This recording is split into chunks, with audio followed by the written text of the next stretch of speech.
Bonjour à ceux qui nous rejoignent. C'est Le Monde Territoire Sénat, troisième partie de cette édition avec les titres de l'actualité parlementaire et sénatoriale ce matin. Rebonjour Saveria. Bonjour à tous. Alors que le conflit aux urgences s'enlise et se durcit, le Sénat vote aujourd'hui la loi santé, un texte que la Chambre haute a profondément modifié. Les sénateurs ont notamment injecté plusieurs mesures pour lutter contre les déserts médicaux, le grand sujet d'inquiétude des territoires ruraux.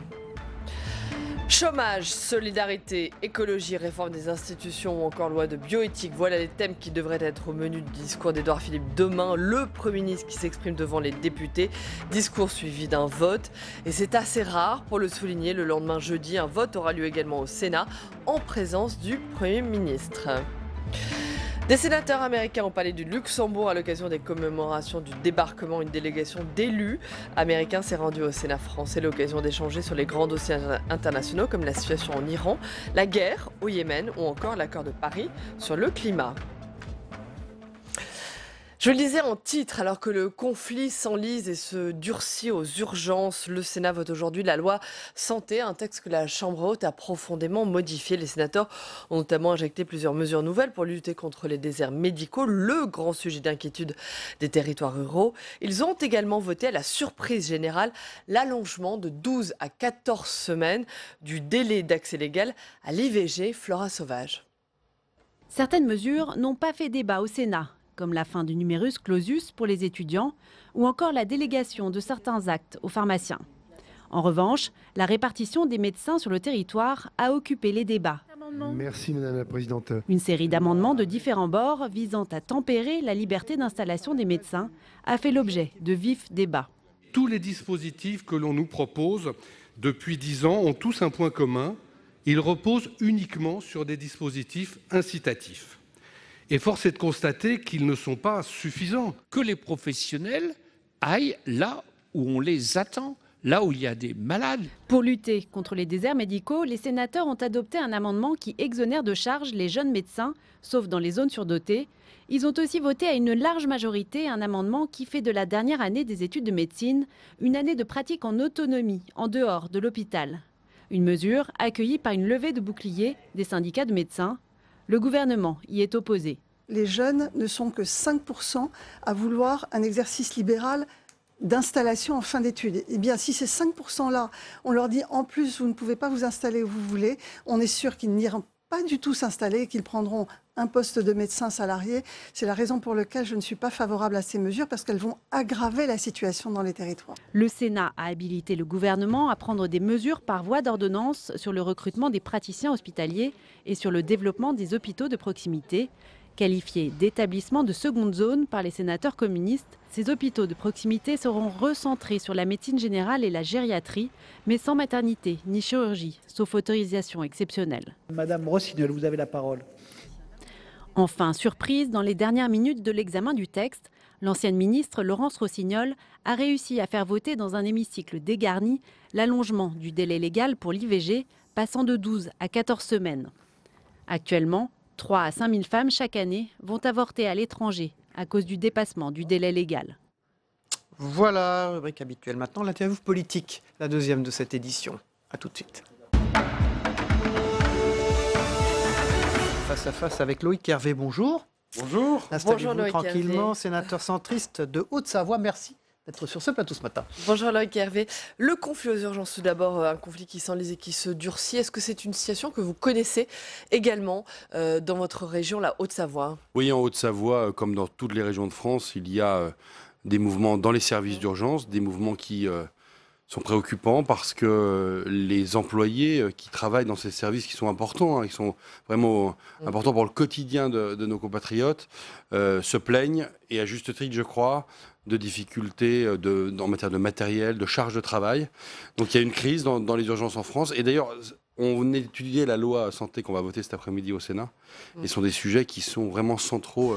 La réponse du gouvernement face au désarroi, à cette détresse dans les services d'urgence, elle n'est pas à la hauteur?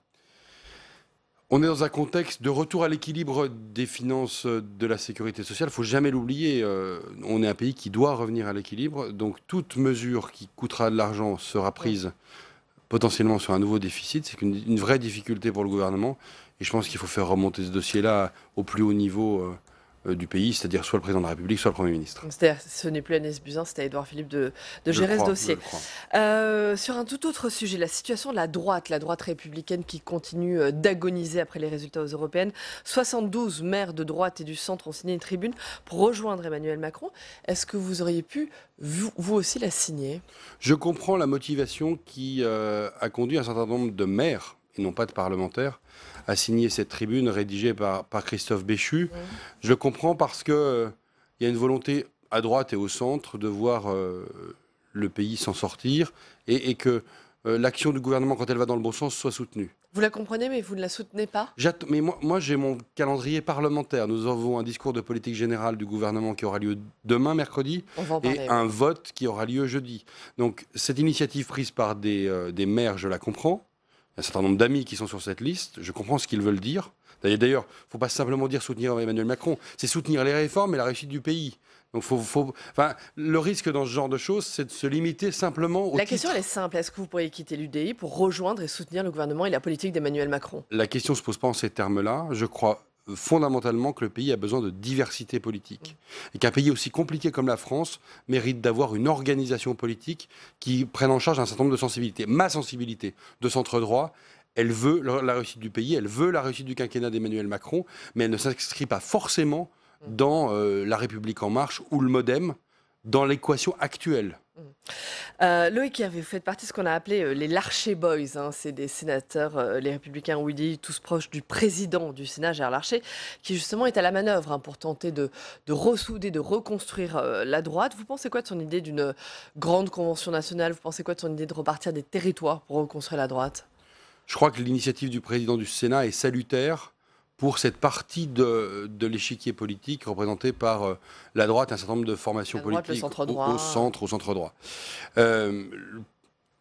En faisant cela, le président du Sénat propose de ne pas seulement partir des personnalités, des individualités, des appareils, mais de repartir du terrain qui est depuis toujours la raison d'être, notamment évidemment de notre engagement au Sénat, mais même de ces formations politiques. Moi, je suis issu d'une formation politique qui s'appelle l'UDF, qui est un parti politique historiquement composé d'élus locaux, de gens ancrés dans les territoires. Donc, je pense que c'est salutaire, et je pense que le faire dans ce timing-là permet de donner de l'oxygène dans une situation, il est vrai, qui est assez compliquée pour les formations politiques telles qu'on les connaissait jusqu'à présent. Loïc Hervé, votre actualité cette semaine, c'est la réforme de la fonction publique. Vous êtes le rapporteur du texte. Quelle est votre position sur les principaux points de la réforme, notamment la contractualisation? C'est un texte qui est largement décrié par l'ensemble des syndicats de fonction publique. Ils craignent une privatisation rampante de leur métier. Est-ce qu'ils se trompent? Alors d'abord, je suis co-rapporteur de ce texte avec Catherine Di Folco, sénatrice Les Républicains du Rhône. Donc nous sommes deux en charge de ce texte. C'est un texte que nous apprécions tel qu'il est. Pas la grande réforme annoncée, notamment dans son titre. Il va pas assez loin. Qui dit transformation de la fonction publique, ce n'est absolument pas le cas. Mais un certain nombre de mesures comme celles que vous évoquez sur la contractualisation de plus en plus importante dans la fonction publique me paraît quelque chose de tout à fait intéressant. Il n'y a aucune raison que tous les fonctionnaires, ou tous les agents publics du moins, qui servent le public, soient sous un statut à vie de fonctionnaire. Et il faut aussi simplifier, je pense notamment à la fonction publique territoriale, la manière dont nos collègues élus, les maires en particulier, peuvent recruter. Donc simplifier, assouplir, tout ce qui ira dans ce sens-là sera soutenu. Pour parler très clairement, qu'est-ce que vous répondez aux syndicats quand ils vous disent attention à une privatisation, on va privatiser la fonction publique? Ils se trompent, les syndicats? À force de ne pas assouplir un certain nombre de recrutements dans la fonction publique, certains d'entre eux d'ailleurs posent des problèmes, il n'y a pas assez de candidats, eh bien on va tuer même le modèle. Donc gardons le statut pour un certain nombre de fonctions qui sont des fonctions importantes, fonctions régaliennes, fonctions qui touchent précisément à l'argent public, ça c'est très, très clair, mais sur tout un tas de missions qui sont des missions qui pourraient être exercées par des personnes relevant d'un statut de droit privé. Il faut avancer. Le statut de contractuel de droit public est un statut qui convient. Qu'en est-il de la suppression de l'ENA? Elle avait été annoncée par Emmanuel Macron. Est-ce qu'elle est bien prévue dans le texte? Alors, dans le texte, il y a à l'article 22 une habilitation à légiférer par ordonnance, c'est-à-dire que le gouvernement demande au Parlement de pouvoir lui-même mener cette réforme sur une habilitation extrêmement large. Et moi, je proposerai au Sénat, d'abord à la Commission des lois, ensuite en séance, de restreindre l'habilitation de l'ordonnance pour qu'on se limite à la catégorie A+, c'est-à-dire à la formation des très hauts fonctionnaires. Moi, je suis pour une réforme de l'ENA et de la formation des très hauts fonctionnaires. Qu'est-ce que ça veut dire concrètement? Est-ce que l'ENA pourrait être supprimée par cette réforme? Pas par la loi du Sénat, puisqu'elle n'en a pas, ça n'est pas dans le texte législatif, mais par l'ordonnance qui viendrait après. Maître Thiriez s'est vu confier une mission par le Premier ministre et par le Président de la République qu'il doit rendre à la fin du mois de novembre.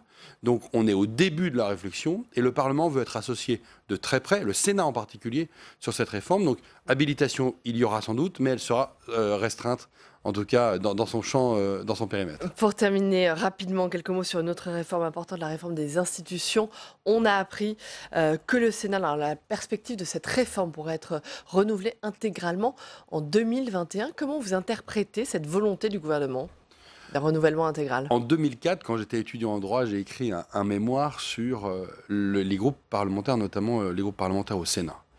Et ce qui me préoccupait, j'ai relu ma conclusion il y a quelques jours, ce qui me préoccupait alors, donc il y a 15 ans, c'était de voir progressivement le fonctionnement du Sénat se rapprocher de celui de l'Assemblée nationale.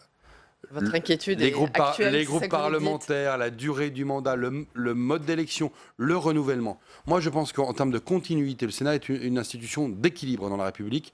En termes de continuité, c'est très important qu'il soit renouvelé par moitié tous les 3 ans. Loïc Hervé, sénateur centriste de Haute-Savoie, accord bilatéral avec les Suisses sur les règles communes pour interdire l'utilisation de la pratique du jet ski sur le lac Léman, qui est un lac qu'on partage avec la Suisse. Alors, est-ce que la coopération avec la Suisse, elle se passe bien? Elle pourrait se passer beaucoup mieux. Je vais vous expliquer pourquoi. Parce que c'est un État. C'est un État et la Suisse est même une fédération d'États. Quand vous discutez avec l'État de Genève, vous discutez avec un État fédéré.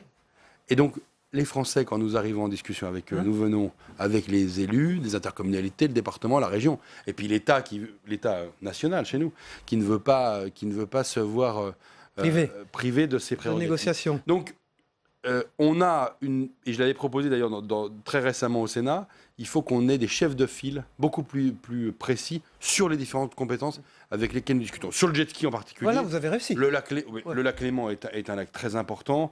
Mais il l'avait fait avant nous. Il y a un biotope à protéger sur les rives qui sont très importants. Donc les sports mécaniques sur le lac, il faut vraiment les encadrer de manière extrêmement stricte. Mais on a d'autres sujets. Par exemple, on a le sujet de l'indemnisation des travailleurs frontaliers et des chômeurs, puisque c'est la France qui indemnise. Vous viendrez nous en parler. Avec plaisir. Avec grand plaisir. Merci beaucoup. Hervé, je signale, Savaria, avant que vous démarriez le 43e festival du film d'animation d'Annecy sous le signe du Japon cette année. Magnifique. Très important dans la région. Nous en parlerons également dans le reste de l'actualité. On l'a évoqué avec vous, Loïc Hervé, le discours de politique générale d'Édouard Philippe, chômage, solidarité, écologie ou encore loi de bioéthique. Voilà les thèmes qui devraient être au menu de ce discours demain à l'Assemblée. Le Premier ministre qui s'exprime devant les députés, discours suivi d'un vote. Et c'est assez rare pour le souligner.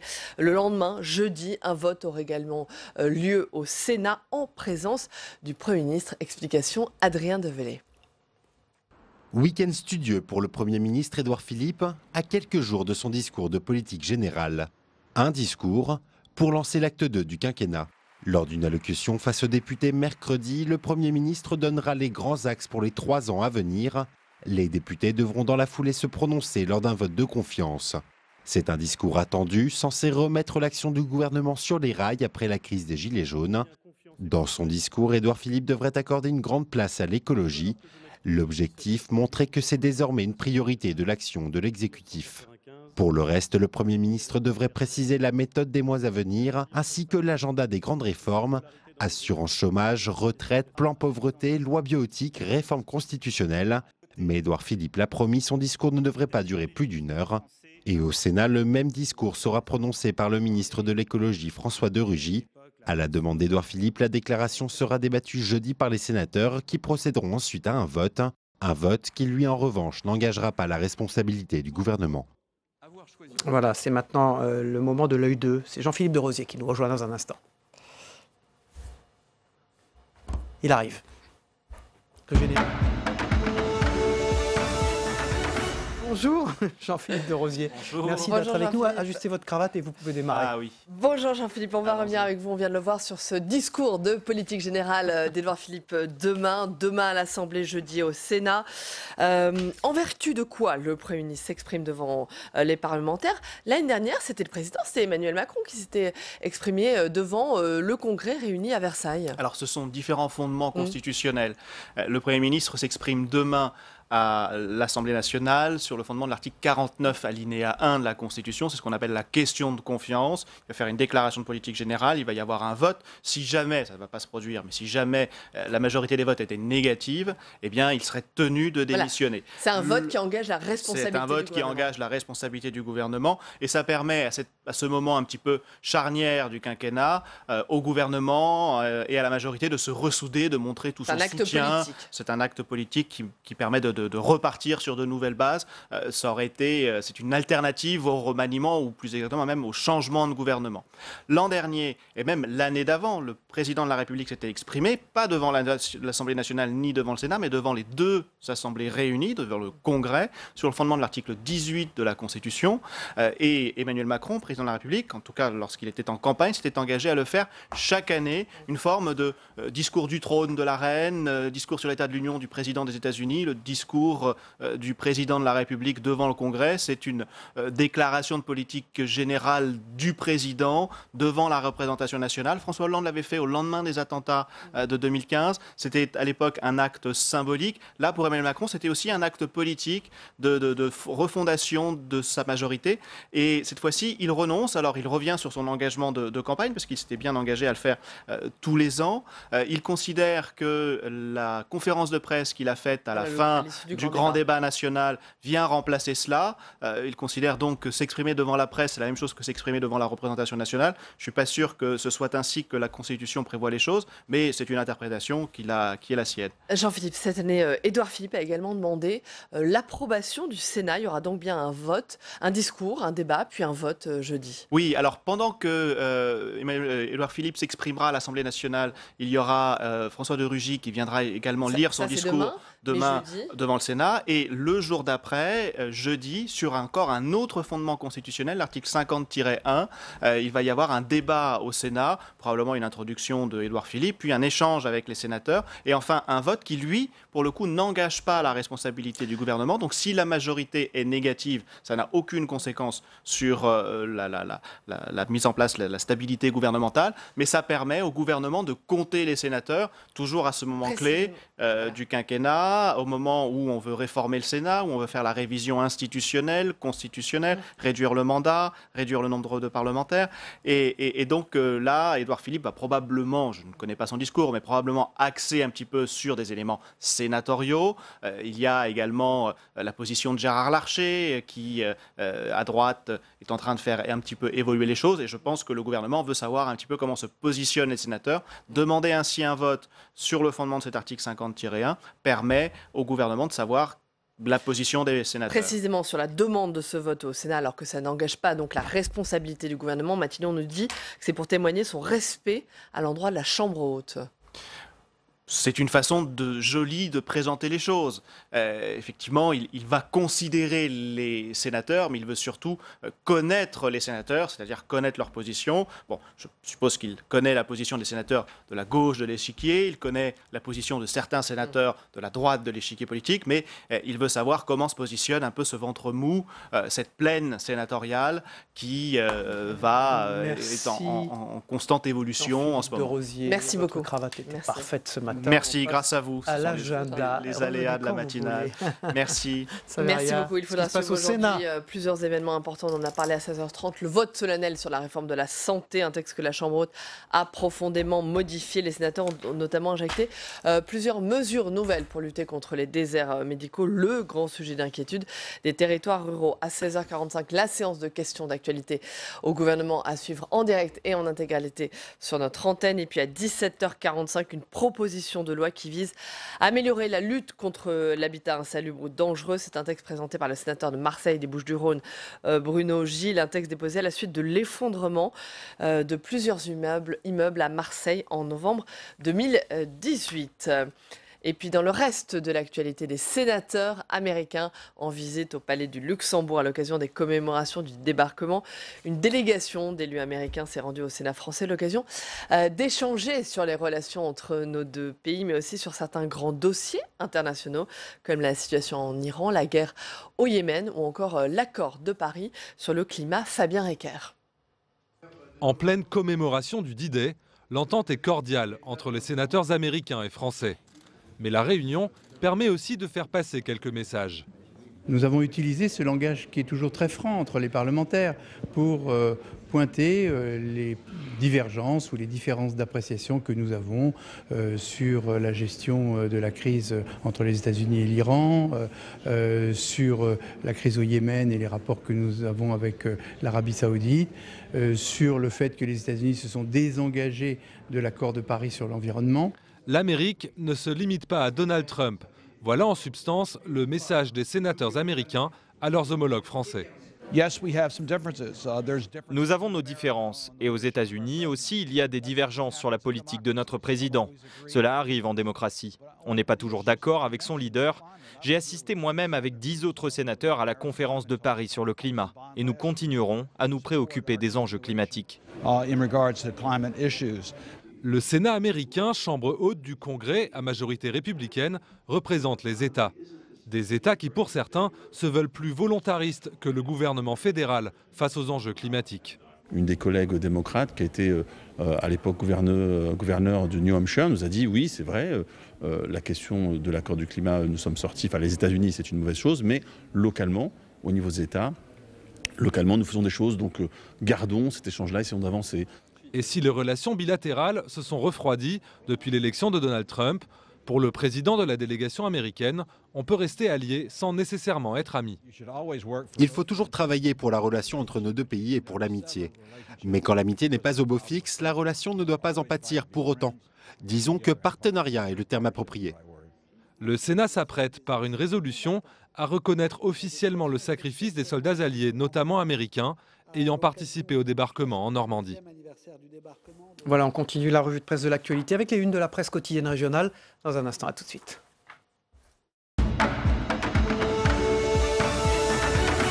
Saveria, vous démarrez cette revue des unes de la presse quotidienne régionale avec tout de suite le télégramme de Brest avec Lorient sous le choc après le drame de dimanche en fin d'après-midi. À Lorient, dans le Morbihan, c'est le choc. Un automobiliste a fauché 2 enfants de 10 et 7 ans à la sortie d'un rond-point. L'enfant de 10 ans est mort, le second se trouve en urgence absolue. Le conducteur et la passagère qui l'accompagnaient ont pris la fuite. L'automobiliste a été identifié. Il s'agit d'un jeune homme âgé d'une vingtaine d'années, connu pour plusieurs conduites sans permis. Ils sont aujourd'hui activement recherchés et en cours jusqu'à 10 ans de prison. Voilà, à la une de Paris-Normandie, ce sont les tags de la honte ce matin. Je n'ai pas peur du tout. S'ils veulent ma peau, je suis là. Déclaration de Latifa Ziaten, la mère de l'une des premières victimes de Mohamed Merah, qui est l'objet de menaces de mort. Dimanche soir, des inscriptions injurieuses et antisémites ont été taguées sur les murs de son domicile. Elle a depuis déposé plainte, très présente dans les médias. Latifa Ziaten milite pour la laïcité depuis l'assassinat de son fils par le djihadiste Mohamed Merah en mars 2012. Elle est depuis devenue le symbole de la lutte contre la radicalisation.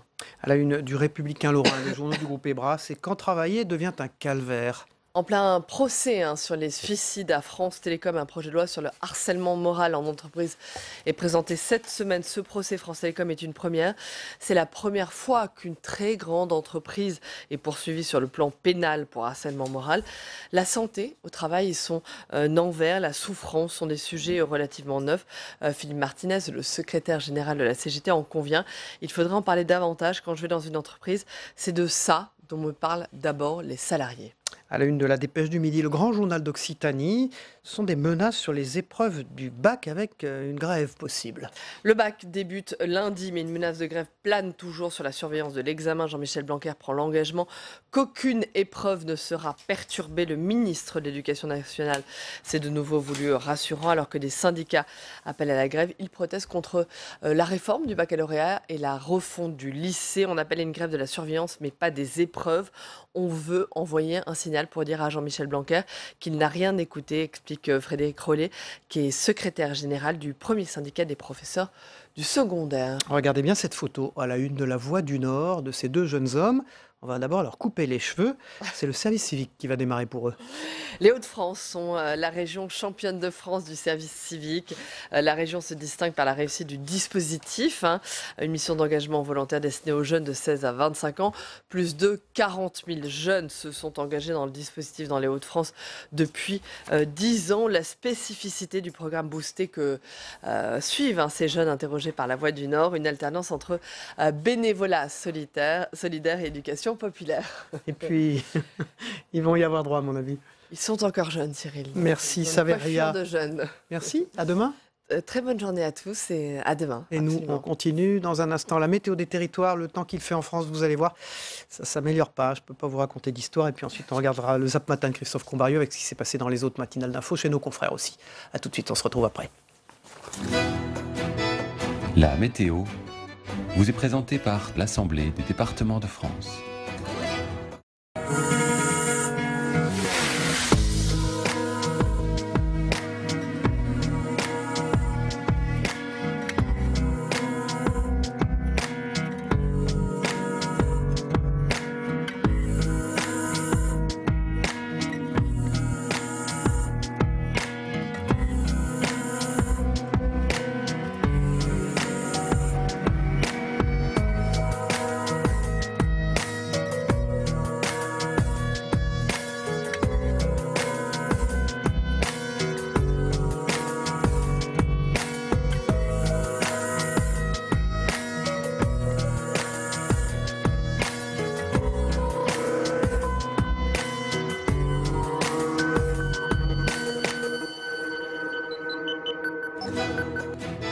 C'était la météo avec l'Assemblée des départements de France.